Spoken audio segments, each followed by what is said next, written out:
The galaxy is burning. Brother fights brother, and treason splits the Imperium of man.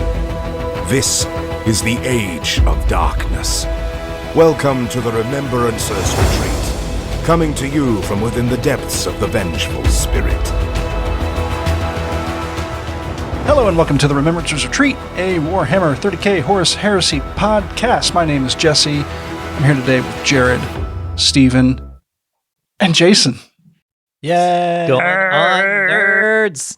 So, Adepticon. The long night is over. Good God. We spent, God, how many years of like just trickle releases of Heresy stuff? Oh, and then we just get this shit trailer. I'm so disappointed. Yeah, It's such a bad. There's God, this trailer just so pisses me historically off. inaccurate. Right? It is disgusting. Why does Horus have Six. a giant cord coming out of his nose? What's it Right? for? What is that tube in his nostril? I want to know. That's not canonically accurate. Before, Actually, to our listeners, thank you for humoring us through that art burst. We had a very in-depth, entirely scientific discussion as to what that nasal tube is. I've come up with the only possible answer. I thought USB port. I was going with goes directly into his lungs to either pump in combat stims or fresh oxygen. No. It's Leaves his armor when Horus smelling goes like on his warp-fueled fever dreams in the Siege of Terra books, he needs some kind of a drainage system to get all the gunk. warp poop out of his system, various bullshit that just he secretes naturally as a Primarch. And yeah, that's what that system is. It's actually like a giant colonoscopy bag. And, it's probably an honored position in the Legion to clean that out every other day. In through the nose. Out through the serpent scales, I guess. Makes sense. All right, this is gross. Anyway, You're welcome, folks. It is interestingly enough canonically accurate for him to have that nose tube, because in most depictions he has a nose tube. Yeah. Sometimes it's gigantic, like He that does. big giant bass string of a monster he's got in there, and sometimes it's a little unobtrusive. He's a giant, so it's at least, telephone wire, Yeah, right? it's a telephone wire. That's got to be like Dune was big mid-Atlantic this cable. year. Yeah, Okay. Dune was big. yeah, so, yeah. It's a still suit kind of thing. Got a rhino. Yeah. Oh, it is no, for real. It's probably recycling his body's moisture. Huh. Wow. I like my thing better. Yeah, I like his thing better. Or he's just a real huge Dune enthusiast and was cosplaying that day. My lord, which cosplay will you take today? Fear is the mind killer. Find me the still suit. Plus, I'm not going to lie, just Timothy Chalamet's face weirds me out a little bit. You know that right before that Imperial Fist tried to stab him, he was like, "May your knife chip and shatter." Bam. Then it did. That's good. Yeah. That's a good point. That's a good point. Dune was That real guy was going to here. take him out otherwise. That was the only thing. Had to be done. So close. Needless to say, we're very excited about what has happened. Yeah, and we really fucking love the trailer. And we really love the trailer. That trailer has Over. so many cool parts. Yeah, there was about Over 15 of the us on moon. the Discord that night, and Yeah. we were all cheering. It was pretty overwhelming. It reminded me of being younger and being in a movie theater for a midnight release for like episode 2, right? Attack of the Clones. When Yoda pulls out his lightsaber for the first time, the whole theater cheered. Regardless of what you think about Attack of the Clones, that moment was cool and everybody loved it. That's what was. watching that trailer was like. Yeah. They showed it to us twice, and then the next morning I watched it 3 more times. I live with 3 other people right now. I showed all 3 of them. None of them have ever heard of Warhammer. I tried getting my wife on board. It did not. The hype did not translate well. Look at that warlord! Yeah. The Warlords, the Tatooine sun shot of the Warlords, the other Warlord just getting shot by a sun Right? of Horus's flagship. I mean, that really is sort of a sledgehammer for a walnut situation. But It's a big walnut. It's a big walnut. it was a really cool It was a shot. void shielded walnut. Yeah, I especially, one of my favorite shots of the Titan is the straight down the volcano cannon barrel. Yes. And it just zaps that charging infantry force and they're just gone. Yeah. Ash on the wind. Loving those big tanks in the background though. I wonder what those things are. Maybe that's the crime. I'm kind of curious. The way the armament is described almost sounds like the old Ragnarok from like Epic. Oh, yeah. And I'm kind of wondering if like that's the sort of update what we're going to end up with. We are getting big retro hammer vibes, like revived. We got beaky armor in mass, for one. And we'll get to that later. Don't you worry. We got thoughts.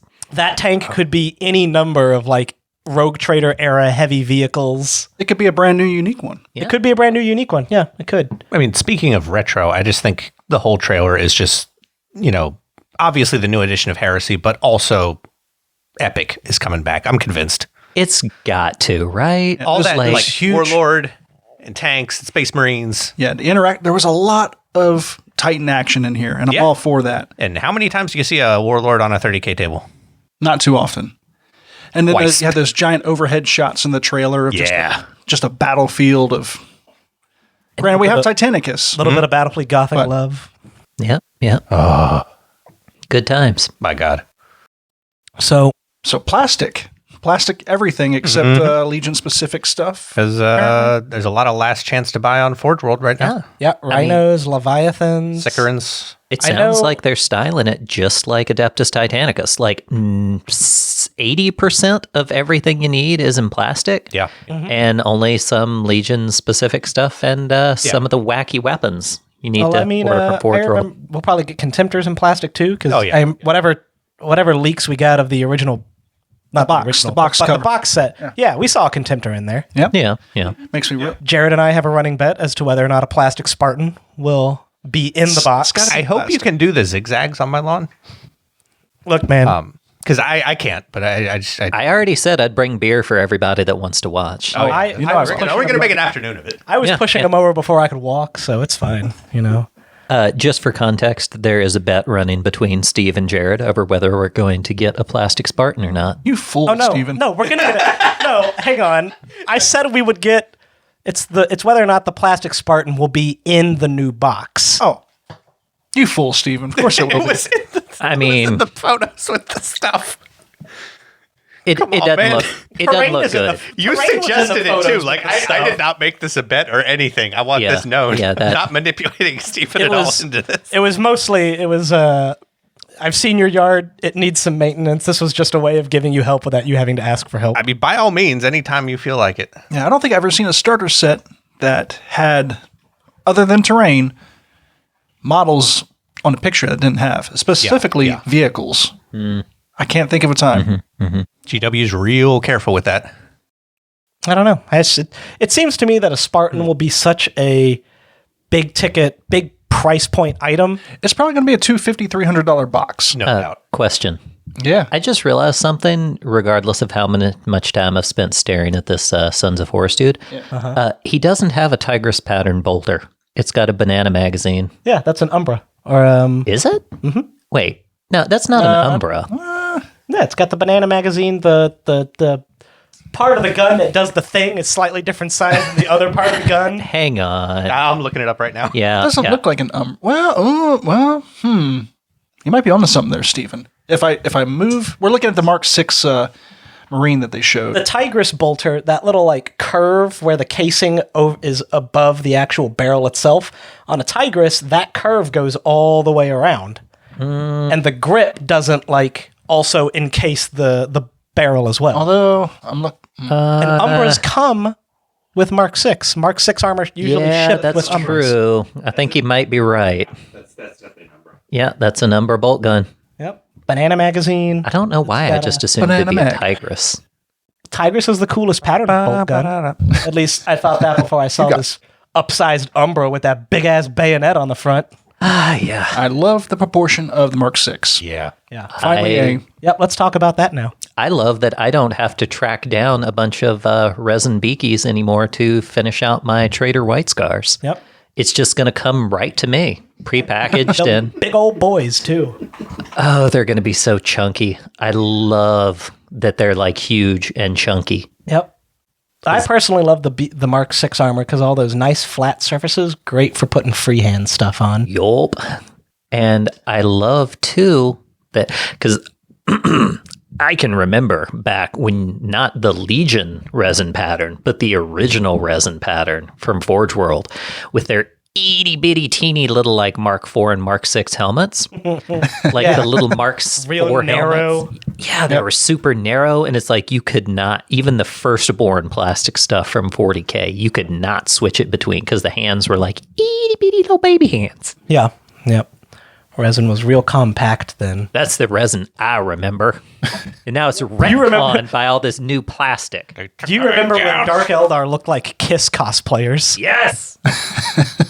That's the Warhammer I remember. Oh boy.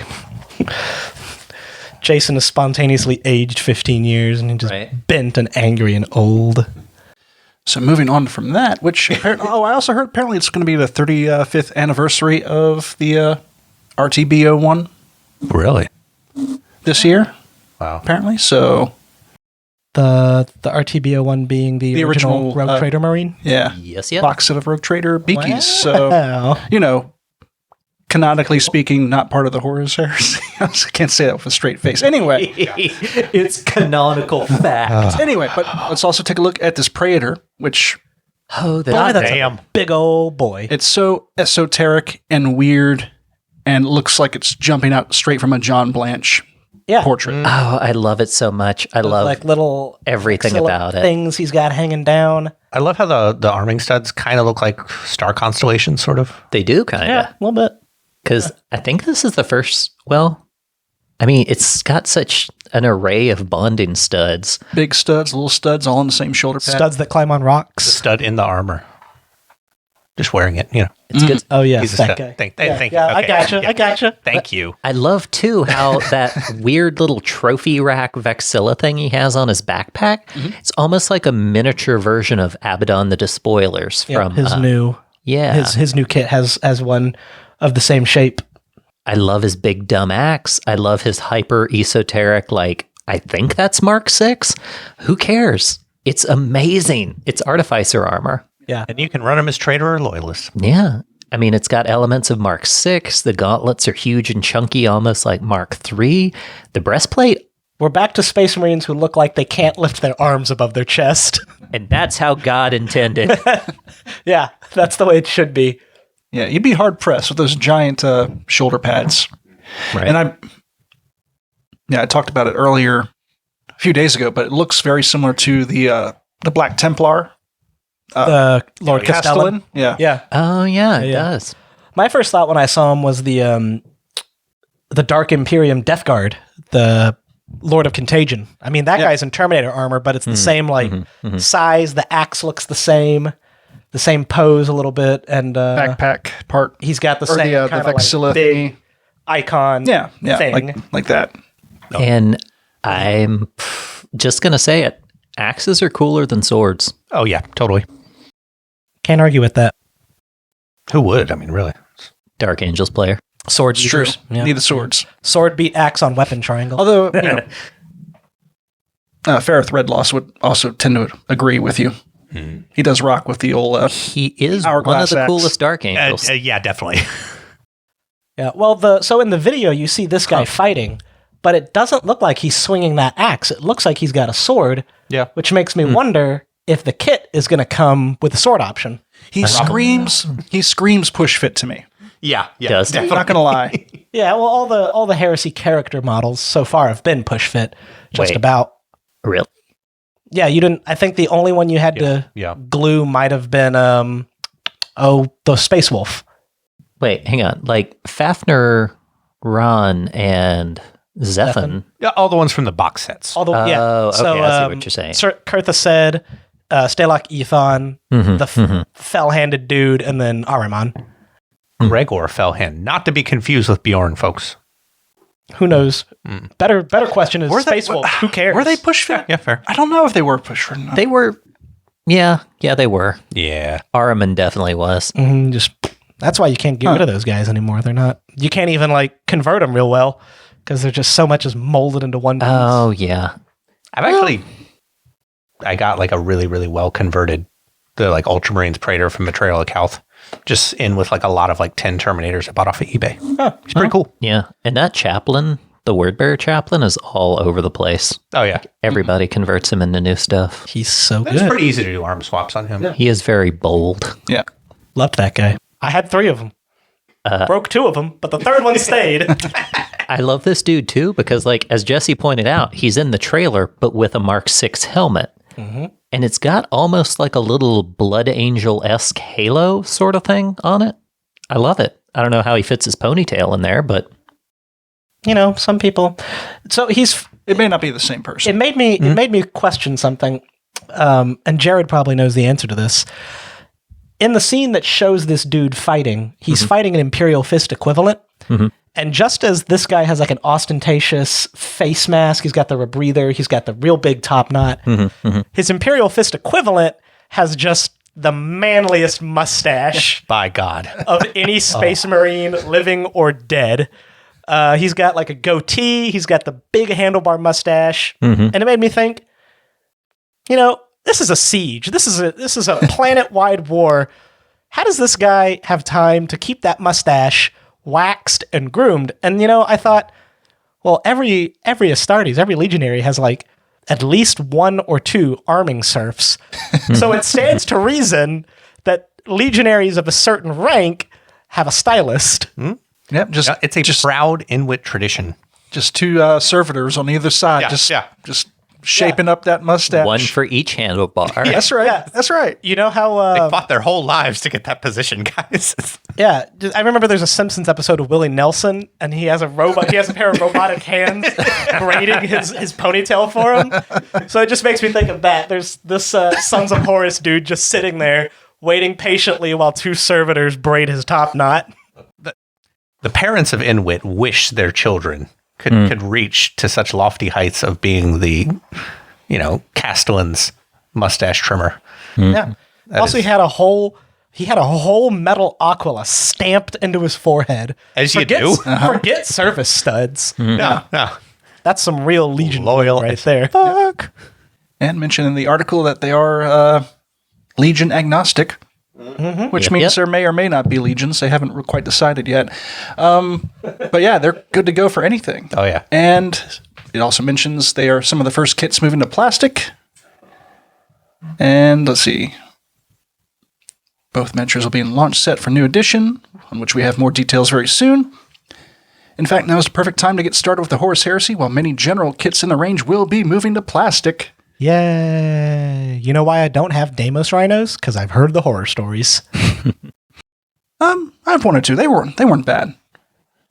But that being said, remember years ago when we were like, oh man, maybe one day they'll make a plastic rhino. Won't that be great? Yeah, years ago it was plastic Deimos rhino. All we wanted was a plastic rhino. 2017 or something. Every new year that they teased a new release or big box set, it was plastic rhinos. Plastic rhinos. Yeah.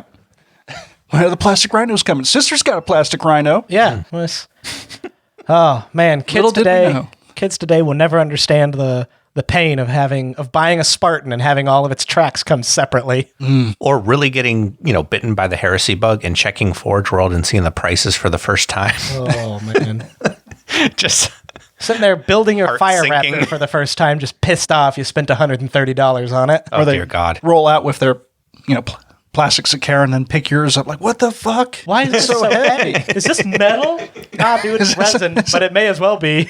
Oh, what's Austin say? My sweet summer child. My sweet summer child. But yeah, excited. And I gotta say, it's pretty cool. I think the community as a whole, with their just general enthusiasm and it's everybody's hyped up the same way as they were when Betrayal at Calth came out. Oh, yeah. I mean, probably more. Certainly more. Because I bet when this box set comes out, there won't be a dumb board game shoehorned in with it. good forgot chance. about That's those. yeah. But They did exist. But I guess the point I'm trying to make is, this wouldn't have been possible if it weren't for the positive community out there. Oh, I yeah, know sure. there's some shitty aspects, but I think the overall majority of the heresy community is pretty fucking awesome Yeah, from they what are. I've seen at conventions, at events, and things. And everybody give each other a pat on the back, because it would not have been this way. We would not see this plastic heresy renaissance without people being so enthusiastic about it. Yep. The Heresy is supported by viewers such as yourself. So, cheers to the community. Yeah. So that being said, I guess every Thursday in April they're going to be releasing a little bit more info about the new edition, really? which leads me to believe that we'll probably be seeing the edition pop up come May. A summer release June, is certainly what most people are predicting. I personally would be happy with a Christmas release because I don't want to have to make a whole new Nova army. That's where you're wrong, kiddo. Trying to get it done in time with new rules that I got to learn and halfway Is through it a building- Nova if you're not ripping your hair out trying to paint something in the last minute? Look, man, I've got a whole Fury of the Ancients army ready to go. Well, it's probably not going to suck. For me, dude, doesn't matter. Got Heresy. Yeah, seriously. That's true. Yeah, that's true. Who cares if you go to Nova with a suboptimal list or stuff that you didn't, stuff that's kind of cobbled together, right? Because you didn't have time really to get it together the way you might want to, but there's always next year. Dude, this could come out the day before the release for the old world, and I'd still be happy. Boy, Get on it, GW. talk about being the redheaded stepchild. Just try being the old world following Heresy 2.0. I was just thinking, what the hell's the old world? Oh, right. Hey, hey guys, you remember that teaser where we said it's hip to be square? Like 17 years ago? Yeah, what's that 2.5 Men? I feel like I forgot something. Well, if you forgot it, this probably wasn't important. Cut to old world standing in the rain. I like fantasy, guys. They do. Fantasy's great. It's my favorite. Yeah, well. Says the guy who's painted like 3 different fantasy armies in the last 6 months. You're not wrong. Kidding.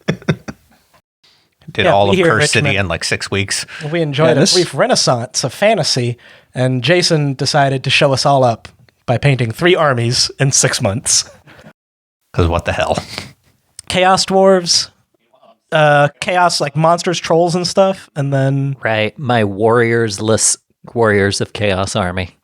It's all trolls. Throg and Friends, for whom the bell trolls. For whom the bell trolls. Ask not. It trolls for thee, Throg. It trolls for thee. Yeah, the Horus Heresy trailer is 10,000 views away from hitting 1 million views Not in bad. 3 days. Well, let's get on it. So either of Click, y'all click, plan tap, on tap, starting new legions, or are we just going to keep on trucking with Dark Oh, Angels God. and Fists and Scars? Jesse, I already know your answer.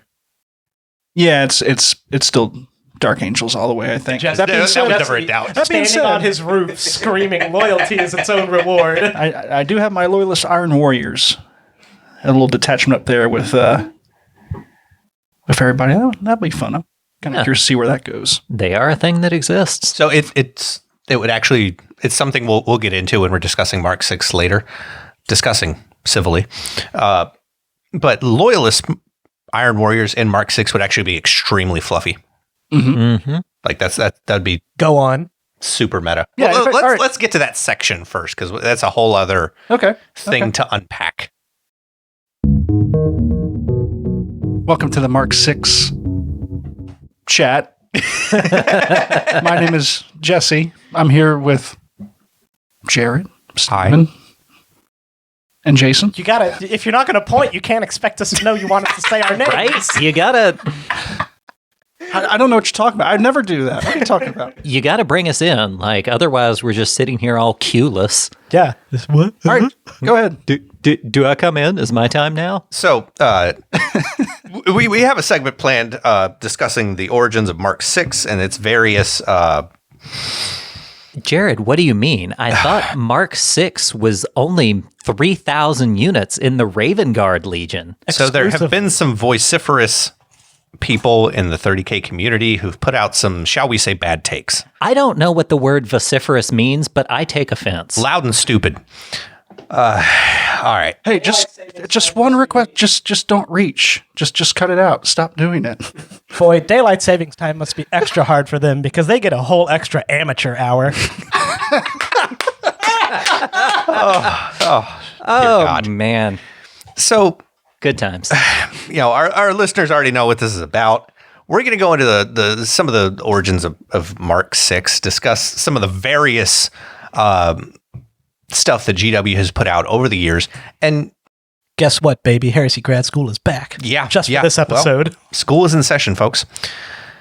So, going with this little tidbit here, let's discuss some of the various origins of Mk.6. Jason's got some stuff he's going to discuss, but I've got a couple things I brought in. Let's do Jason's first. Okay, yeah, let's do because Jason's there's going to be I'm going to make a point. Go ahead. And then roll into yours. Origins of Mk.6. Do you mean like the original Rogue Trader Beaky Marines? Like the first power armor to ever exist, Jared? The best models GW has ever put out. That's so weird. Like, I'm pretty sure they weren't Raven Guard. What? But I think they were Crimson Fists, as a matter of fact. that was 40K, Jason. That wasn't Horus Heresy. shit, you're right. That would be wild. But you know what is Horus Heresy? The novel Fulgrim by Graham McNeil. Battle for the Abyss by Ben Counter. What? The very first Horus Heresy anthology, all of which feature Mk.6. Now you're just making stuff up. But Well, Steve, you may be right. I could have just pulled all of that out of my ass, and 50% of people out there wouldn't be the wiser. However, hopefully provided for us armor through the ages. Now, we did a pretty in-depth dive on this couple episodes back. I pointed out how in the last page, the Raven Guard in Mk.6, if you zoom in really close, his eyes look like little teeny little lizard pupils. He's adorable. Stop. He's probably one of those mutants that Korax tried to make the second time around. I don't know. Those guys look Guild. way more mutated than that. He's in normal armor. Now, okay. So this was very helpful. Thank you for providing this, Jesse. As I scrambled for my digital copy, which of course I couldn't find, buried in the hundreds of PDFs that make up my iBooks. Now, they have a helpful little box out under this admittedly Raven Guard Mk.6. At the outbreak of the Civil War, Mk.6 pattern power armor was undergoing mass field testing with the Raven Guard Legion, who reported positive results. They liked it, guys, following its use during the Skalin campaign. makes me look like a raven. Right? It fits right into place. I would like to note that I was talking to one of our patrons about this, and she said, quote, "Man, you don't think some of those legions would go ape shit for some factory fresh bird suits?" And I lost my mind. Well, it's funny that you should mention that, Steve, because the last line here, by the eve of the Siege of Terra, Mk.6 was the predominant pattern used by all legions, especially among newly raised inductee formations. Maybe that would explain why we saw so much of it in that Siege of Terra trailer. But Jason, that's White Dwarf 469. They were already making the new box set. Of course they're going to say that because they want to sell a bunch of Mk.6. Guys. We Yeah, know that's- that they just completely changed it just a few months ago to coincide with the release of the Horus Heresy 2.0 box set. You think Games Workshop would do that? Just get on the internet and change their established canon that they own the rights to? Right? How are we going to establish canonical fact that way? Jared, Well- do you have some thoughts? Shall we travel to the Hallican days of 2015? Take us back. Okay. We got a little time warp sound effect. Doodly doodly doo. Okay, very good. Magic robot sounds. Okay, we're getting good. So, Doctor Who, for our readers get at over home, here. Quick, guys, let's hop in the TARDIS. Oh my god, our right. production value. It's I feel bigger like on the we're inside. Holy shit. Oh my god, What's it's this like we're button there. do? Whoa. Okay, all right, Jared, go ahead. Lord Almighty. We're back in 2015. So, folks, I'm looking at Horus Heresy Book 3, Extermination. Specifically, if you want to follow along at home, my footnotes coming from page 134. This is in the Raven Guard fluff here. This is book 3. Book 3. The Scouring of the Scalad Sector. Oh boy. A 2-year engagement through a sector of space claimed by the remnants of the broken Eldar race, the Skallan campaign was to serve as the original field test for the first 1,000 sets of prototype armor that would later come to be designated as Mk.6. Though at the time it bore the provisional designation of Mk.5. Small numbers of the Mark V armor had already been submitted to the Iron Warriors and Salamander's Legion, and both had expressed reservations about the lack of heavy plating when compared to earlier marks, pushing for the Mark V to be revised for a heavy assault role. It was deemed that a mass combat trial was required to determine the effectiveness of the original design before potentially abandoning it. Internal politics within the various Legion commands saw this honor bestowed upon the Raven Guard, honor in quotation marks here, depleted in number after the bloody fighting of the Akum Sothos cluster. Speculation at the time suggests that a faction amongst the Primarchs and Legion commanders, led by Perturabo, intended this assignment to an understrength Legion to be the death knell of the Mark 6 armor, leading to its replacement by a sturdier design. If this was so, then the plan was to backfire spectacularly, for the Raven Guard performed admirably in the verdant Eldar seed worlds of the Scalad sector, utilizing the advanced auto-senses and agility of the new armor to hound the Eldar in a series of strike and fade attacks that decimated their already battered military forces. Such was the success of the fighting in this sector, which eventually saw the expulsion of the Eldar and the Imperium to claim its rich worlds, that not only was the Mark 6 armor approved for final development, but the majority of improvements suggested by the Raven Guard were adopted.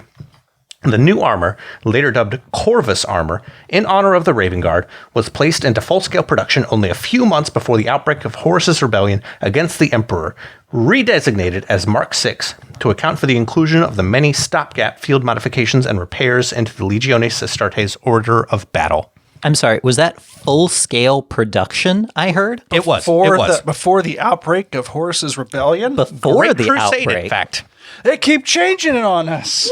What canon can we even believe at Mark this 6 point? full production before the Horus Heresy. From a book from 2015? Guys, 2014.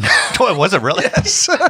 That's even worse. I pushed the lever a little too far in the TARDIS. I'm sorry, guys. Well, time travel is fickle. We all know. Oh, Wibbly wobbly, timey-wimey. Hey, I got to go throw a brick at Donald Trump before we get back to 2022. Jesus. All right, we're back. Okay. Okay, folks, clearly Mark 6 was out there. It was popular. It was successfully implemented. People enjoyed it. Yeah. Like a fine beer on a Sunday. I don't know what to tell you guys. Like, Perturabo didn't like it. Perturabo doesn't like anything. That's true. That's true. Literally nothing. Perturabo disliked his own legions so hard, he killed a 10th of them on day one. Yeah. Didn't even know him yet. And that was just him getting started. Yeah, man, you thought your boss was bad. You ever had to beat your coworker to death with your bare hands? 1, 2, 3, 4, 5, 6, 7, 8, 9. That guy. Sorry, Ted. HR is going to have a field day with this one. This was something many years ago when I was very, very new to GW and Warhammer in general. But book 3 was the first book, first Horus Heresy book I ever bought. Specifically for Mechanicum, and then I got into Raven Guard and Imperial Fists through them because those are two of the legions in there. But I thought at the time reading it, I thought I'd caught GW in a plot hole because in the novel Deliverance Lost, there we get a completely different origin story of Mark 6. Scandal. Yeah, GW. What the hell? Specifically. Post Isvan, as the remnants of the Raven Guard Legion make it back to Deliverance and do some genetic Shenanigans. Yes, that was a better word than what I was going to use. And the Alpha Legion come and kind of poison the well, and they end up with new mutant recruits instead of new hotness recruits. But the ever redoubtable, friendly, honorable Imperial Fists show up at Deliverance, and their captain, he's just such a great guy, with several thousand suits of Mark 6 armor, and it always stuck out to me because he's the Imperial Fist captain is talking to one of the Raven Guard guys, and he's like, "Hey, there's this new armor. They call it Corvus pattern," and the Raven Guard guy's like, "'Cause we're birds, really, really." He's like, "Look, man, just take the gift. Just take the armor. Come on, man. Don't be an asshole." Yeah. But okay, it's one of the core tenets of Warhammer that this universe is so vast. Of course, things are contradictory. Of course, wires get crossed. People, hear different things. You travel by, taking a sailboat through hell. Like, stuff's gonna get mixed up. It's okay. Yeah. It's part of what... Well, interplanetary communication is just one long game of telephone played in dreams. Yes. Literally, with metaphors. Farting, farting metaphors into somebody else's brain. Like, it's not reliable stuff, guys. I can't believe you're using lore fully established to make excuses for this lore. Quit using canonical facts to be a GW apologist, Jared. Fucking fanboy. Yeah, there are so many things that GW could rightfully be criticized for. I think this is maybe a moot one. Yeah, Jared may not know what to tell you, but I know what to tell you. Oh, I know what to tell you. Firstly, if you're going to complain that somebody using the armor that they like for the Legion that they think is cool for the time period they want to play isn't doing the hobby any favors, buddy, maybe you should look in a mirror. And go fuck yourself. And then go fuck yourself. Secondly, if you're going to complain about GW retconning the portion of historical context that you like the most. Historical context in quotation marks. We have to say it because you can't see us all doing fucking air quotes. Yeah. If you're going to complain about GW retconning your preferred period of historical context, remember that particular context that you enjoy so much is itself a retcon of older editions and older Rogue Trader. So why get your panties in a twist picking and choosing which period of time you like the most?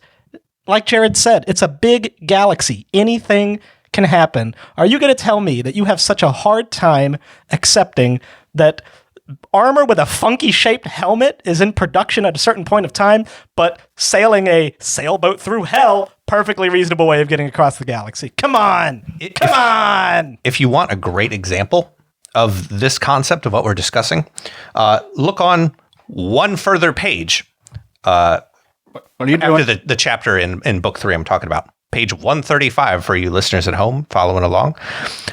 You'll see there's a beautiful illustration of some Raven Guard in combat. You see, they got bullet, stuff's popping in the sand around them. They've got air cover going overhead. They've got armored support coming up behind them. There's a Land Raider right there. Mm-hmm. If you will notice, what does that Land Raider have for heavy sponsons? Oh shit, those are heavy bolters. Heavy bolters, guys. What? Is there a single entry in the entire Horus Heresy for heavy bolter sponsons on a Land Raider? It's all lies. All of it. It's all fucking made up. It almost might be like, maybe Forge World, that was the only version of the Land Raider they had painted in Raven Guard colors, and that was what they had. Guess what? Fucking go with it. Just relax. It's going to be okay. Jared, are you telling people to do what's fun? Yes. To do what they enjoy? Unapologetically. Are you telling people that it's okay to have fun? In a game? About tiny plastic soldiers? Against my better judgment, yes. That's right. I said plastic, not resin anymore, boys. Yeah, baby. Plastic is just a resin retcon. Jesus.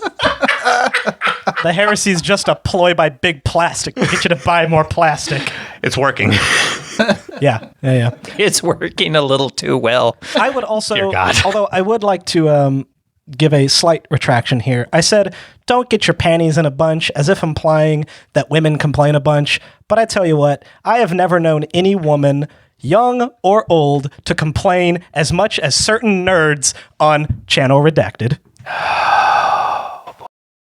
Yeah, so the argument they're trying to make is that the armor isn't in production. The guys who tried it hated it, namely Iron Warriors and Death Guard, and they palmed it off to the Raven Guard, who Horus had a personal grudge against, and it was sent to them in a bid to kill it off as armor. As an armor. Why would Horus then turn around and go, my closest allies said it's terrible, and the Legion I least get along with has it, yet, yes, I better kid out with it. It's just silly logic. So, piggybacking off of that a bit. They didn't even get the legions that disliked it right. And I mentioned Correct. I mentioned 50%. They got 50%. That's good enough to keep you in the majors. Which is a failing rate. Something else we had discussed briefly before getting started recording here. There's one of the Garrow audiobooks. I believe it was Army of One. The one in particular where Garrow and company go to Isfahan and find Loken, aka Cerberus, in his state of madness as he's, going across this blasted death world, killing corpse zombies. Specifically, excuse me, a couple of beers deep here, folks. Specifically, as they're getting off their, lighter, whatever particular landing craft they took down to planetside, it gives a depiction of them, and they're wearing like the latest production Mk.6, and it's super fancy. Each of these, it's power armor. Each of these suits of armor is a weapon system unto itself with nuances and improvements and productions and sensors and so much stuff going on that's, so much deeper than a 3-up save. So, You mean like a 2-up save? 1-up save? I wish, but to say, yes, when this, armor mark, maybe when it came out, the Iron Warriors and Salamanders, two very heavy, assault, heavy infantry oriented legions, weren't a fan. Okay, well, it's not their particular style of combat, but stuff changes.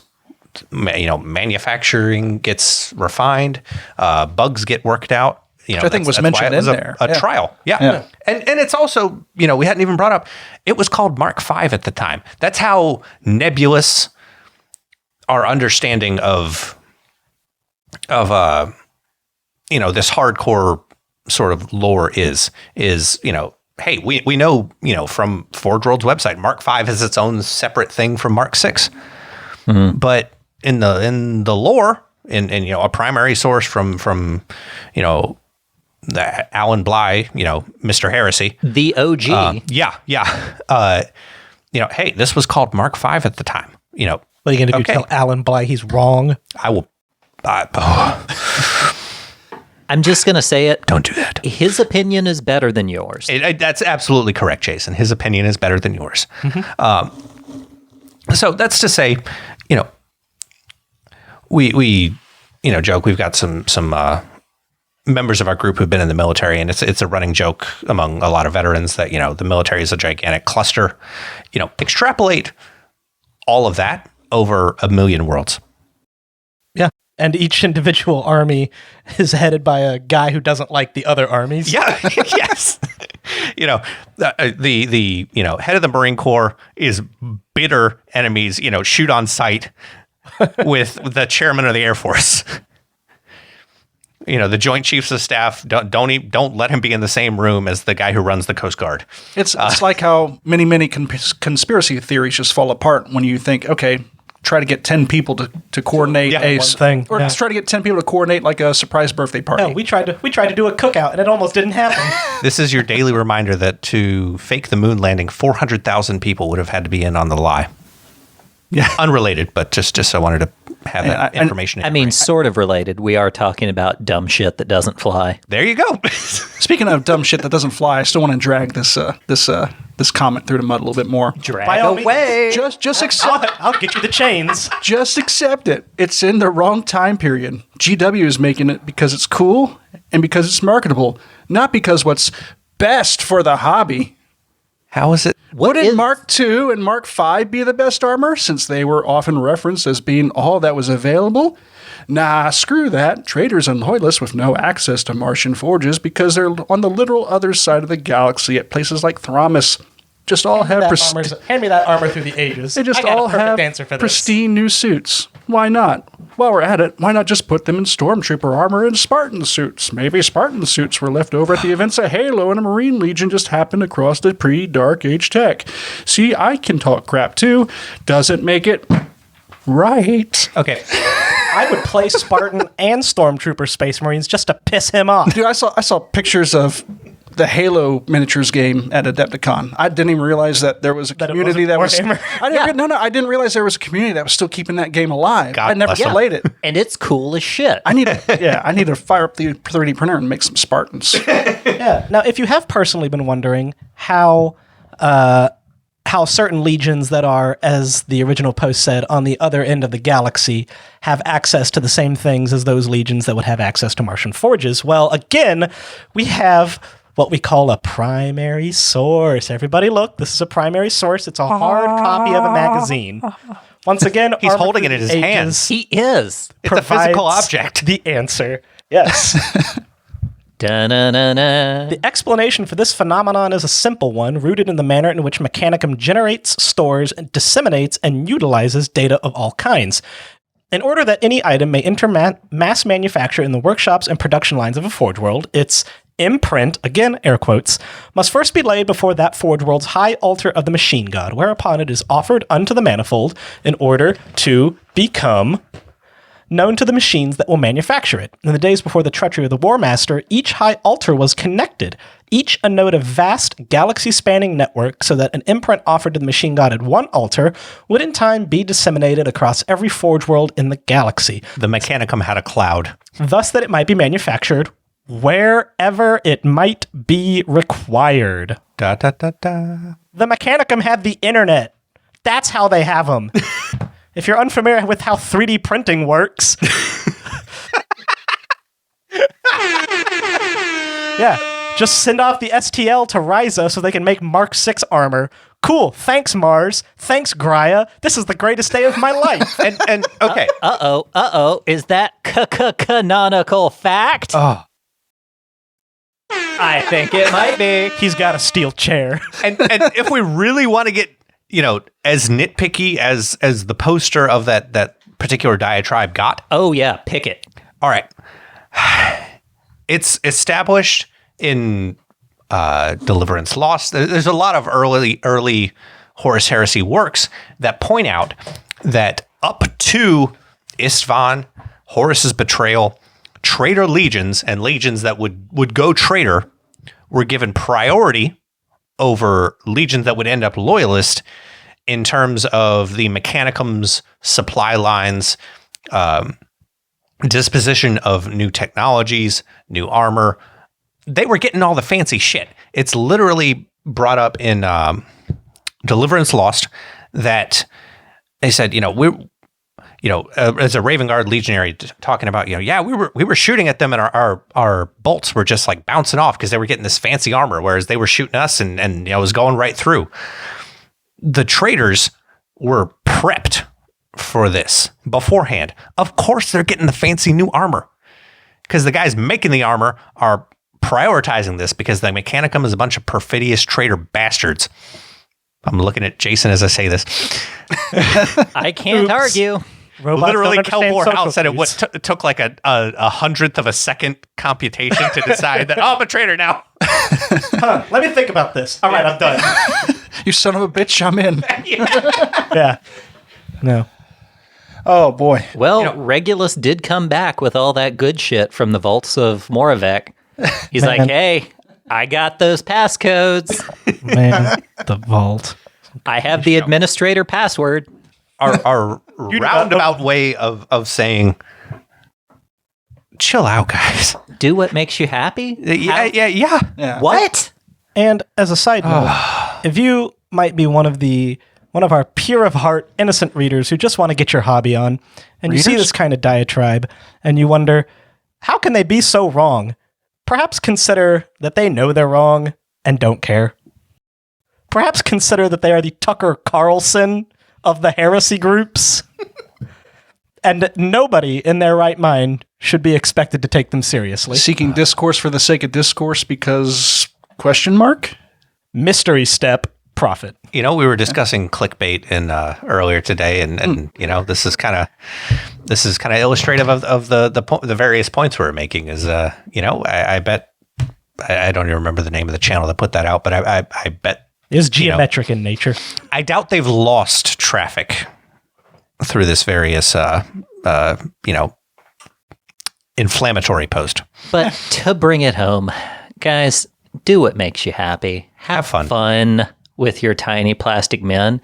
And if a shithead on the internet tells you it's wrong, but that the army you've put effort and time and blood and sweat and tears to doesn't have the correct number of rivets, block them, and you'll find real quick that those loud negative voices are incredibly few in number.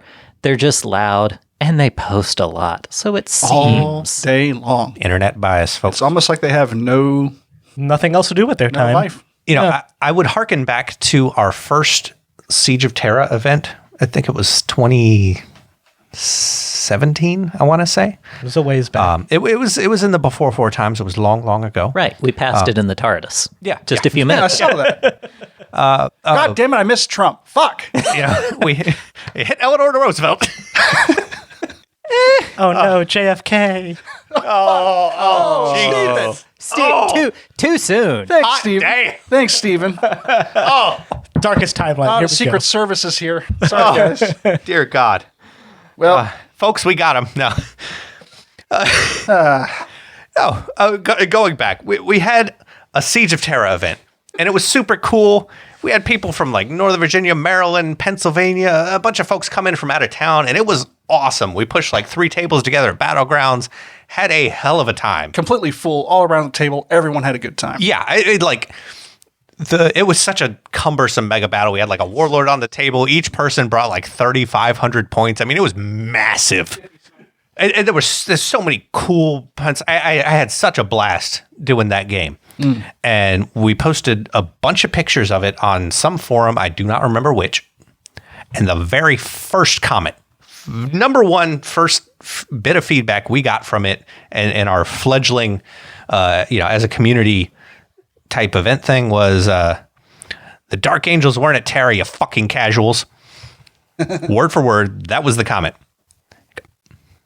So, But guess what? We're still here. We have a podcast and they don't. And guess what? And Andy Hoare liked it. And guess what? Siege of Terra books came out. And guess what? Angels were there. Courseway and his boys to the rescue, reigniting the... shit, you're right. What's it like to be proven wrong 5 years later? What? Is that another canonical fact I heard? Buy yourself some orthopedic shoes so you can stand corrected. Damn. Imagine winning an argument 5 years later. Beautiful. Worth it. John French coming down from the heavens and just... Yeah, I remember because it was one of those early games that I played. I was like, Yeah. I have Dark Angels. Is Yeah. it okay? Yeah. And I was like, can I say that maybe like a small little contingent of Dark Angels made it to Terra on their way? yeah, they and did. they're like, yeah, come on. And guess what? You spoke it into existence. My small little contingent of Dark Angels meant to show up. Was it Courseway? It was Were you playing Courseway? You got like I didn't MVP have that day too. And we had fun doing it. Yeah, that was an absolute blast. I remember all my heavy bolter guys just on that wall, and Jason's Castellax just come and just blast the wall down, and they all fell through. That was a fun time. Fun times. Folks. Good God. Yep. And you know what? We had fun. Yep. The takeaway here is that you should have fun. Because though 30K is the, historical, big quotes, of, Warhammer games, you know what? Doesn't mean you have to act like a historical games player. Yeah. And, as a history major in college and as somebody who's worked a lot of history, all your sources are super vague if you go back more than, about 150 years. And even your modern sources are liable to be proven wrong basically any day. Yeah. The internet has muddied those waters quite a bit. So, Yeah. We're fucked. yeah. Anyway, Basically need a TARDIS to figure out anything. Have fun. Don't be stupid. Or do Just- be stupid as long as you're having fun. Yeah. it's that social contract. You're here to have a good time. You want your opponent to have a good time. Both put effort into what you're making. And speaking of the social contract, if someone comes up to you in the meat space and is like, your armor's out of date, remind them that your painted Mk.6 looks better than anything they have on the table. And then walk away. I am super psyched of some Mk.6 Dark Angels with the red stripe down the Ooh, down the helmet. God, the Fire Wing will look sick in Mark 6. Oh, that is cool as hell. You know what? There's a Mark 6 Fire Wing in Book 9. You know, this coming Nova, I'm going to make a late Heresy Imperial Fist Force. I think they make some fine veterans. Yep. Or even inductee. Yeah. I've got some Mark 6 late Heresy Traitor White Scars. I have Mark 6 Wordbearer Seekers. Maybe. I don't know if I still have them. So yeah, come Nova. Most of us, if not all of us, will be there. Oh, yeah. A lot of us are actually running some events in Nova, which is just around the corner. Get painting, folks. So yeah, we'll see how the new edition pans out as far as what things are going on. But It's coming in May, damn it. Yep, and the tickets go on sale in 2 weeks. 1 week? I really should April know. 2nd, I think. Ooh, boy. I really should look at the date before. I think it's 1 week. I tell you what, the last Nova that I went to was the first Nova that I've been able to go through the entire event without having to reference my rulebook. That's a big step. And now here we are. Edition's changing. Yeah, I think it's next Saturday. Back to sticking my nose in a book. I need a date. Yeah, tickets go on sale Saturday, April 2nd at noon. At noon on Saturday. That's different. Ooh, yeah. Oh, geez. I'm working that day. All right, better set some time aside. Good time to schedule a lunch break. Yeah. So, we'll figure it out. Oh, man, that's going to be awkward. Oh, shit. Yeah. No, I'm off on Saturday, so I'm good right now. Yeah, but we'll figure something out. Yeah. Anyway, I'm not stuck under a mountain. At least there's somewhere one with no day I don't have internet to worry about service. buying the tickets for. so, yeah, many of us are running some games. I know you're doing Titanicus. I'm running some Strike Team. We'll see how that goes with a new edition. I think And Steven, that'll probably be the most forgiving of any of them. yeah, Steven, you and Austin are running Battlefleet Heresy event. Just me. Austin's doing... Austin's doing AT with me. Oh, okay, Yeah. cool. He's doing like 80% of the AT. I'm just kind of riding his coattails, let's be honest. Gotcha. I'm just out here raw dogging the warp with Battlefleet Heresy. But yeah, it'll be great to see folks out there. And Speaking of Battlefleet Heresy, if you haven't looked at the Nova primer yet to kind of figure out what events you want to do and stuff, if you are interested in playing in Battlefield Heresy, consider this a TO's tip of advice. Caffeinate. It's the last event of the last night of Nova, and it starts at like 10. yeah, this one's a little different. We're not going to have a Sunday event Yeah. because we've found over the past few years that most people are hungover, having a good time the night before, and everybody's packing up on Sunday and stuff. So Yeah, Sundays for free gaming if you get any gaming in. Thursday through Saturday is where we're going to squeeze all those events in. Yep. It's going to be a good time. Some Thick. Ben Marsh from down in Hampton Roads, he's running some stuff. That's right. I think he's doing opening salvo. Frenchie up in Pennsylvania, he's running a few things. It's a East Coast smorgasbord of events, and we're going to have a good time doing it. So looking forward to that. We'll definitely talk more about it as it gets closer. Yeah. And You can expect to hear us talk about it as often as Games Workshop releases new stuff about Heresy every Thursday. it's going to be good. Well, we're not talking about it every Thursday, but you know. Well, we might. We'll see where it goes. We'll see where it goes. That's true. But that's everything I have tonight, unless you guys want to plug anything else before we head on out. I think we plugged everything that needed to get plugged. I actually, if you haven't listened to them already, we may have plugged them before. I don't know. But I really enjoy the Maximal Fire podcast. It's a podcast that's all about Titanicus. It's nice and long. Every episode is nice and long. You can knock it out on like your commute or if you're on a short road trip. If you love Titanicus like I do, these guys are digging deep. So give it a listen. It's fun. Cool. That's Also throw Maximal Fire. Edge of Empire. Also good folks over there. Oh, yeah. Uh-huh. Yep. Our polite European equivalent, I'd like to say. It's a good call. Yeah. Check him out. But that's all I got. And I got 2 more seconds before this becomes a 1-hour podcast. It's a 1-hour podcast. Thanks. We hit 1 hour. We hit 1 hour. There we go.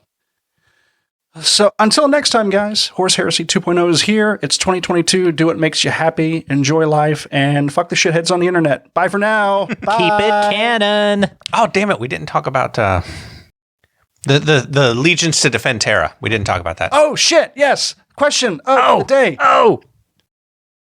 What? Well, You guys go first because mine is right and is going to trump damn, everyone. Me and Austin talked about this the day before, but you can go ahead. I'm way more right than Austin. All right, yeah, and I forgot a question of the week. Oh, fuck, I didn't even do the Patreons. God damn it.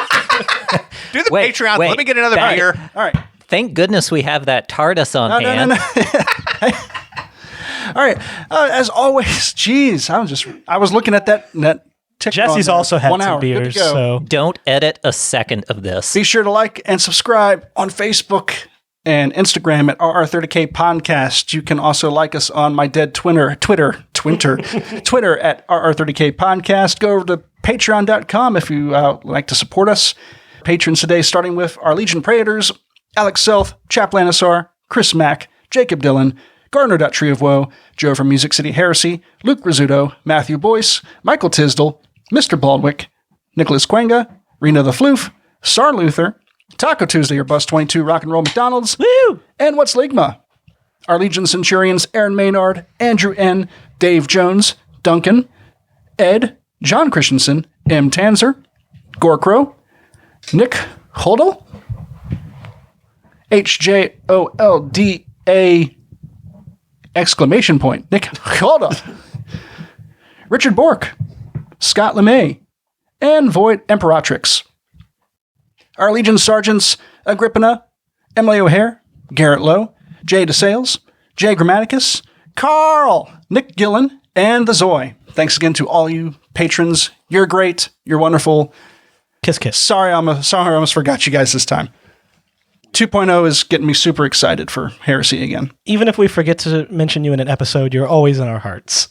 Anyway, question. Thinks about you later. Question of the week. So, we had discussed like a month ago or something. I got the question right here if you want me to remind you. Yeah. Let's fire up that question generator, Steven.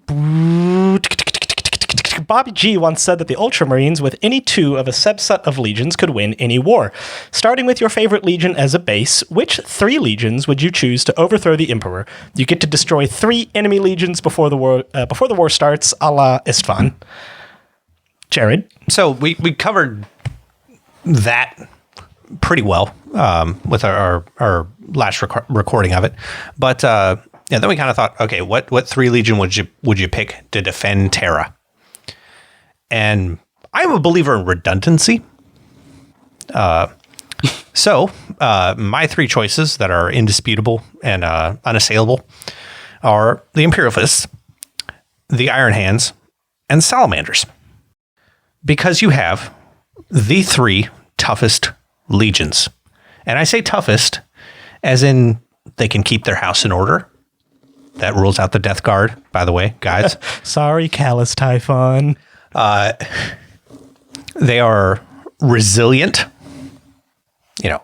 Iron Hands, I mean, they're Legion rules. Hey, we reduce the strength of your shooting.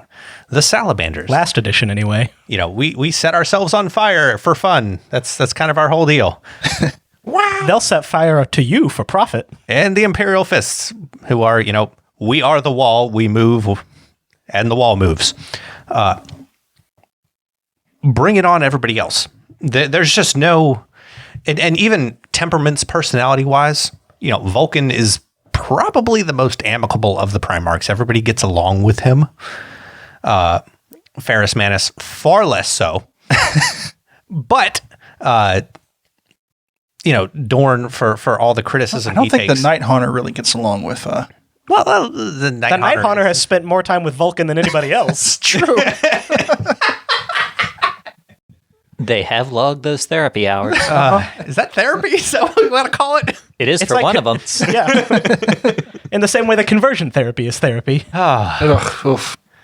But my point being, Dorn, I think, certainly would get along better with Ferrus than, say, the Khan in their approach to warfare. They're pretty similar, honestly, in that they're quite bellicose and would rather go out and face the enemy head on than rely on ambushes or gambits or whatnot. But no, these are the 3 toughest legions. You've got World Eaters rampaging through such and such sector. Well, send the Medusan Immortals. Shield, because bonk. They are tough as balls. Now, how would you have any concern with Ferris's what's the word? Inclination to maybe get a little too direct with the enemy, like he did at Istvan? Such is life. No one's perfect. But no, I think that's fine. I mean, if the Khan could do it, Ferris can do it. Absolutely. Absolutely. That's, I think, is Ferris headstrong? Definitely. But, he's Primarch. If only he was neck strong. Oh, geez. I didn't even mean to make that joke. Just slipped right in there.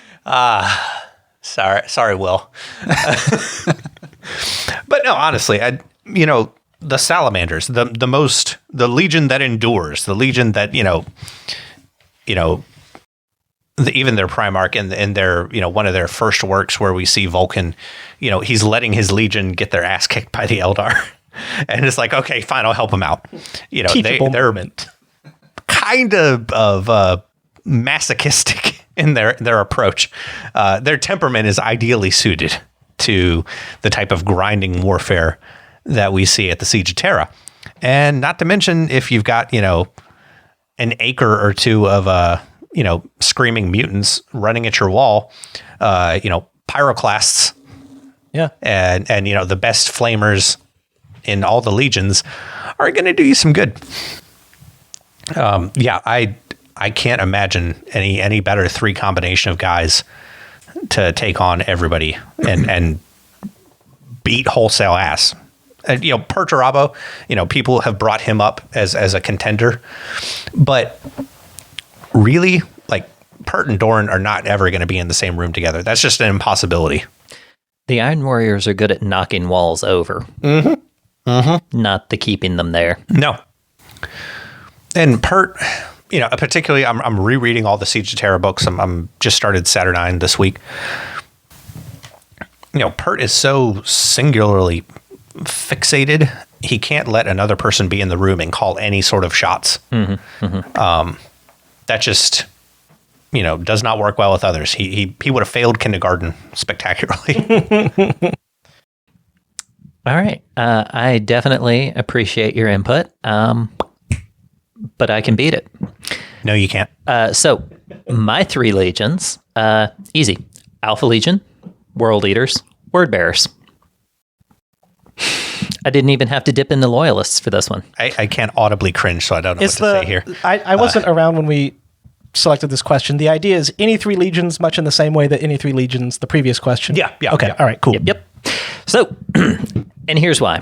Explain. It doesn't matter which legion combination you come at Terra. The Alpha Legion is always going to be effective in disassembling them and making them ineffective. Legions have their various back and forth matchups. Sure, the Alpha Legion gets a little in its own way sometimes, but that's not a big problem here because it doesn't matter how you screw with the incoming legions. The Alpha Legion are going to cause problems regardless. So you get the Alpha Legion out of there so you're not causing problems on Terra and use them in much the same way in the canonical heresy the Raven Guard and the White Scars operated by screwing with the opposing force far before they even get to the Sol system. Now, once you get to the Sol system, which with whatever, Modge Podge of legions, we've gotten this alternate heresy theoretical. They're going to be disparate. They're going to be infighting. They're going to be distrustful of everybody else because the Alpha Legions had enough time to screw with them. Now, once you hit Terra itself, sure, the World Eaters are a big, giant problem that you're never going to keep on a chain, so don't try. Let them screw all over the Sol system wherever they want. It's not going to cause you a problem. It's going to cause problems for those disparate legions that have been screwed with by the Alpha Legion for the previous 7 years.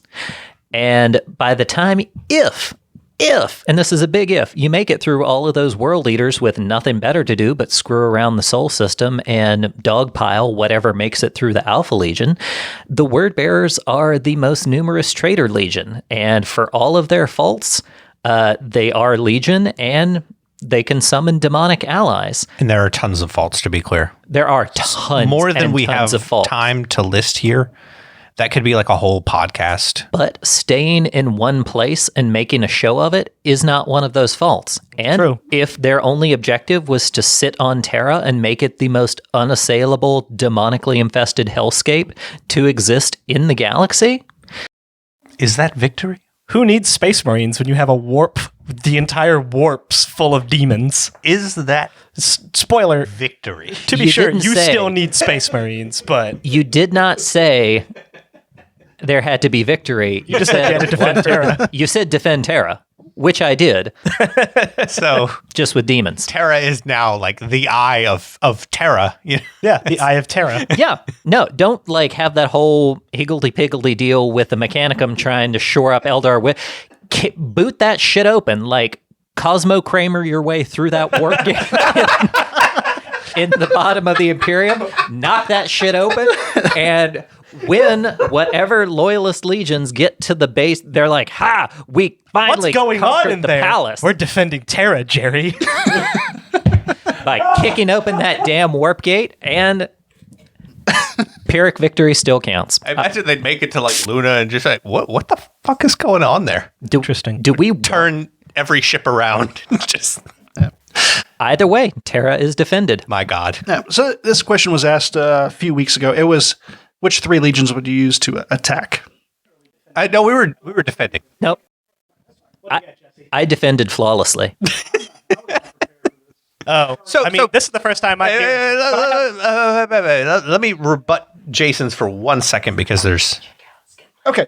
Bye, Jason. Bye, Jason. Bye, guys. I'm rebutting you as you're leaving. So you know. Yeah. Go quick. We'll Do just it. assume Because that you know that they can't my prove you retort wrong. Do was it. so devastating that you had nothing to say. You can suck my rebuttal. No, but one thing I would look at Praetorian Dorn, which spoiler alert for Zach Morgan. Nah, I don't want to do that. No, I don't think I will. Well, it's canonical, motherfucker. No, Don't use my own words against me. we see. How dare you? We see Alfarius eat a giant chain fist to the face and die. Chain sword.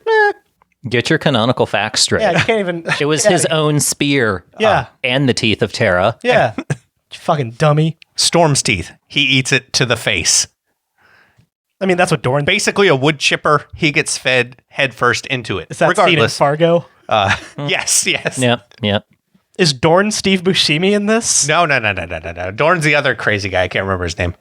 He's the guy that gets fed to the wood chipper. Is it? Yeah. I've seen that movie one Steve time. Buscemi puts his Yeah, very it's- violent partner into the wood chipper. It's Steve Buscemi or nothing here. No, it's the other way around. The violent guy puts Steve Buscemi in the chipper. Yeah. That's Wait, right. hang on. Is it? Yeah. Now I don't I know gotta what to rewatch believe. this Yeah, movie. That's wait, a great movie. Wait, Yeah, great rebuttal. What's Great the rebuttal. Fargo canon? What's canonical fact for Fargo, the Remembrancers Retreat, 1994 movie? the Coen Brothers channel now. The real question is who's got- Francis McDormand? But got after- canonically wood chipped. After that, Wait, we this see- is William H. Macy. Malcador. now you beat me to it. It was on the tip of my tongue. All right. Yeah, imagine William H. Macy in Fargo just, I guess, as Malcador. Every audiobook from here to infinity. That was, William H. Macy doing that horrible Minnesota dialect. you heard it here first, folks. You guys. Oh, Lord. What were we talking about? Jesus, go. So- Defending Terra. Post Praetorian of Dorn, Yep, waiting for this rebuttal.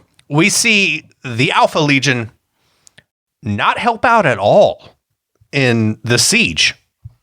They take their ball and go home. And Break the dagger and just walk out. yeah, slaves to darkness at the big traitor muster. Alfarius, whoever it might have been, Omegon probably. I imagine he would show up in person because Horus totally knows what's going on in that legion. Says, hey, here's all the plans to everything going on in the Imperial Palace, all this intel we've gathered. Now kindly fuck off. And they just walk right out and have no hand in the events that follow. So in a sense, they're shockingly brittle in that even, the iron, I almost said Iron Warriors, Iron Hands after losing a Primarch, contingents fight on, the Shattered Legions do their thing. The Alpha Legion just go. But don't they have still operatives on Terra? They do. Yes, they do. So many operatives. And give them directives. That's in Slaves to Darkness. But as a Legion. But yeah, as a Legion, their strengths are Not there. out. Which at that point, who knows how many Alpha Legionnaires are left even after the drubbing they get at Praetorian of Dorne. They've still got a Primarch with Omegon. So yes, they're extremely, even more so than any other Legion, capable of disrupting stuff leading up to the siege and during the siege. But in terms of when you got to get in the trenches and stick the knife in the guy and, maybe get stuck back, I would argue that they're too brittle for that task. You will remember in my theoretical, they only have to work as long as it takes for the enemies to get to the Soul System. Mm-hmm. Yeah, he's not. But are you telling me that the World Eaters and Word Bearers can hold that by themselves? Yes. They held 500 worlds. That's a lot more than... But think about... And again, all the stuff in the galaxy is coming to Terra, though. Not all the stuff, just half the stuff. Half of a... So see, 500,000 worlds worth of stuff. Some of those worlds are dead worlds. yeah. Most aren't. No, I think that's actually the other way around. Most of the Imperium's worlds are uninhabitable. But anyway, we digress. All right. Yeah, that's a whole other... I would... All right, now bye, Jason. Now, bye, Jason. Bye, Jason. See you later. Bye, guys. So, my 3 legions to defend Terra, and Jason is probably going to have not Jason, Jared, will probably have a slight conniption at this, but one of them will be the Imperial Fists, because, when you're good at something, why stop doing So it? you're 1/3 right. That's a personal best for you. My 2nd legion is Word Bearers, and my 3rd legion is Iron Warriors. So wrong and ultra wrong, but okay. Which one is ultra wrong? Iron Warriors, honestly. Now, my reasoning for this is because all other legionaries, so ways I sees it, to win a war, you need 3 things, right? Logistics, dudes to actually win the war, and there's no better dudes than a Space Marine, and morale. For defensive maneuvers, for holding a position, it doesn't get any better than the Imperial Fists. You don't. Regardless of what Perturabo says.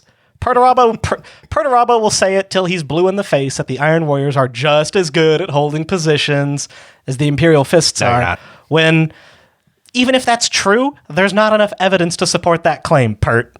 The Imperial Fists make their... But my simulations. Yeah. Go audition for the Outer Circle, Pert.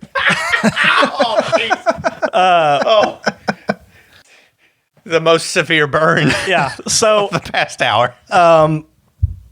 the Fists are, inarguably the best siege defenders in the Imperium. If you want somebody on the walls of Terra, you want the Fists there. The Word Bearers, even if the Word Bearers aren't doing like spooky demonic shit, right? The Word Bearers aren't there so much as a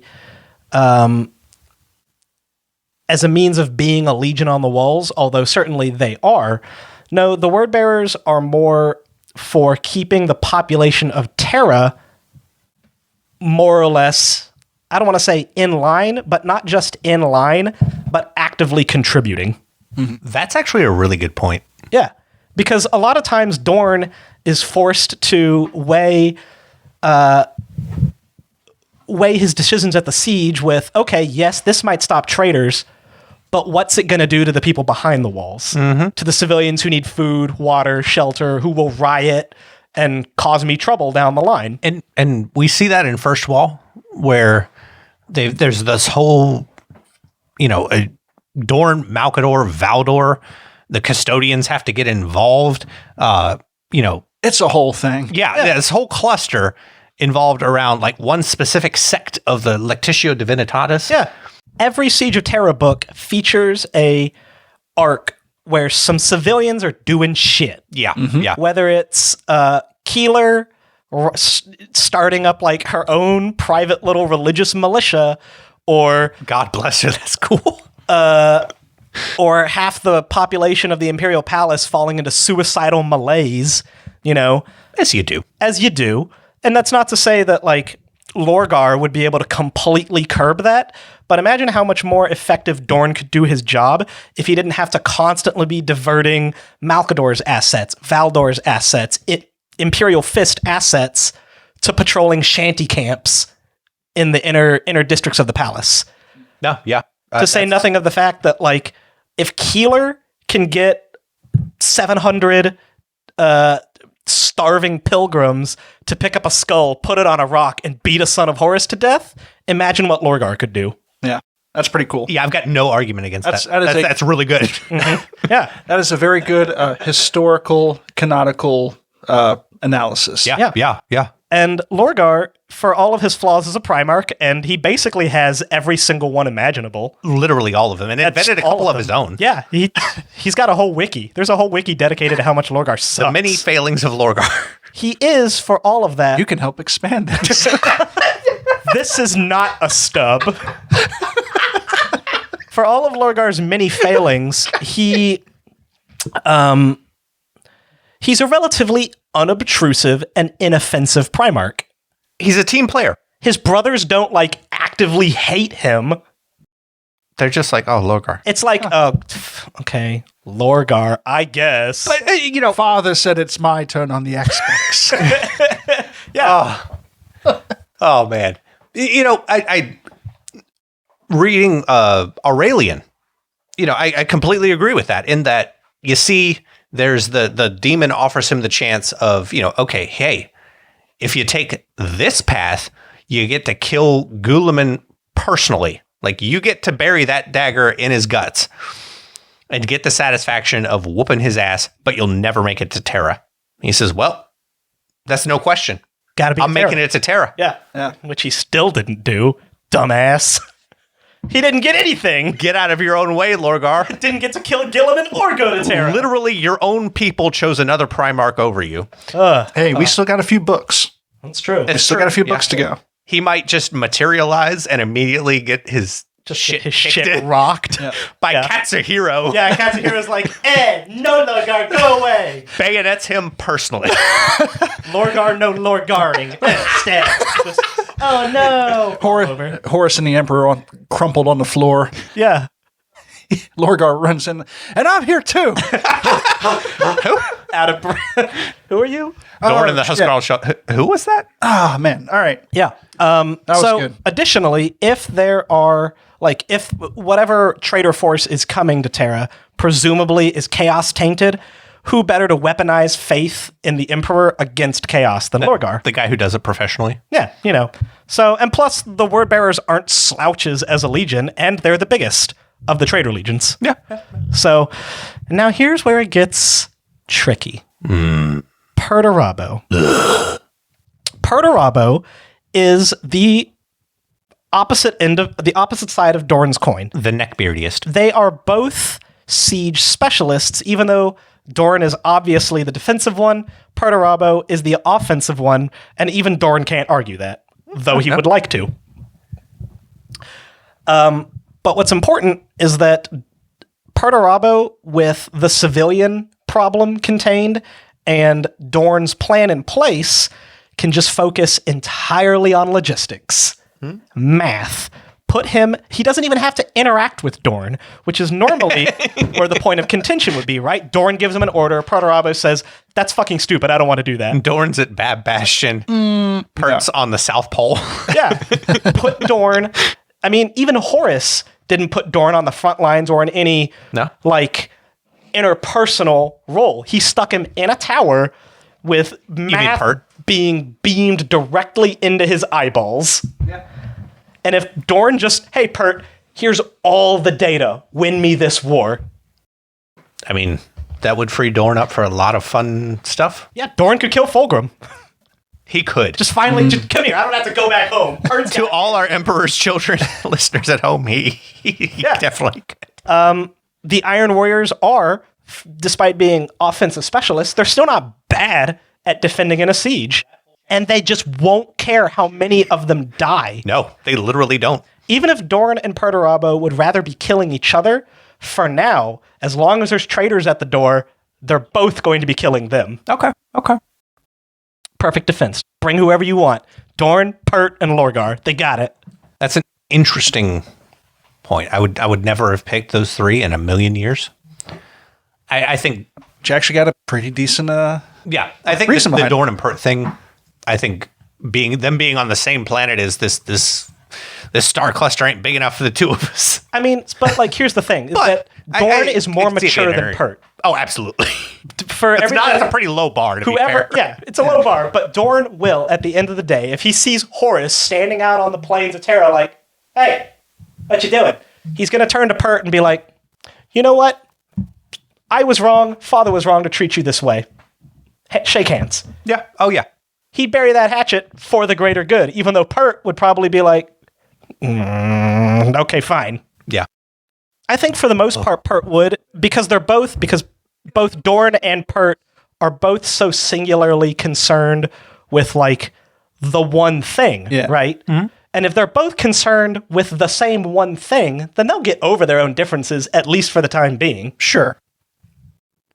Once Horus is 6 foot under, then it's just, back to then Terra gets glassed. Then they'll argue the Emperor can sort it out on himself, because Pert and Dorn would both teleport onto the Vengeful Spirit and just shit kick Horus. That would actually be really entertaining. Nerd. No, I get to stomp his head in. No, I can. Yeah, imagine Dorn and Pert just an office space. Yeah, standing over a broken Horus, arguing who gets to kill him. Ah, boy. Yeah. All three of those legions are fanatically loyal to their Primarch. Yeah. So there's no in-house problems. You don't have rogue officers going rogue and pursuing their own objectives. No, the Iron Hands legitimately, I think that's one of Ferris's failings leading up to the siege is you've got guys, captains of the Legion. Leader of the Red Talons. Why is his name? Autek Mor. Autek Mor, thank you. Man, he's so cool. He's so cool, but he definitely killed a bunch of his own guys. Yeah, I mean, Ferris various made a company just for like the rejects. Honor duels, various, hey, you looked at me the wrong way. Let's kill each other about it. Yeah. Autek Mor is a mediocre white guy, is what you're saying. Autek Mor is an exceptional white guy. No, I think that's one thing the Iron Hands, that's a flaw in their particular nature is, let's contrast them with the fists, which you can't have a finger at a joint in a fist, guys. That's true. Except Sigismund. Sigismund is the middle finger of that fist. If you can't have a finger at a joint in a fist, then Sigismund is that fist that's got the thumb out and it's just jabbing in the eye. Damn straight. You still got no 3 legions you're gonna take to the wall? No, I've just been listening to you guys. Okay. It's Dark Angels, and Dark Angels. Well, there was ones to attack. I talked to Austin about this last 3 episodes ago. I would take the Dark Angels, the Iron Warriors, and the Space Wolves. Dark Angels launch whatever fucking bullshit they have. Yeah, so a just couple AIs firing down there. incendios into the atmosphere. Iron Warriors deliver a siege cordon around the planet, and have the Space Wolves go down there and mop up the rest of it. That's good. That's good. I all pretty much offense for the most part. The only difference between my Defend Terra and Take Terra choices is I would have ditched the Imperial Fists for the Ultramarines. Again, for logistics, flexibility, and morale. Gotcha. So, the Ultramarines don't like to fight. They'd rather go off and start new empires. Mm-hmm. Traitors. So we are now at an hour and a half. Success. So, yeah. So, again, I'll say bye and everything, but the question of this week, wrong answers only, I got plenty of those. What the hell is that cable going up Horus's nose? We'll see you next time. I already gave the right answer. I don't know what y'all are going to give. Yeah, that's why we need wrong answers. Wrong answers only. Okay. Wrong answers only. What the hell is that thing up Horus's nose? Bye for now. Keep those dice rolling. See you later, guys.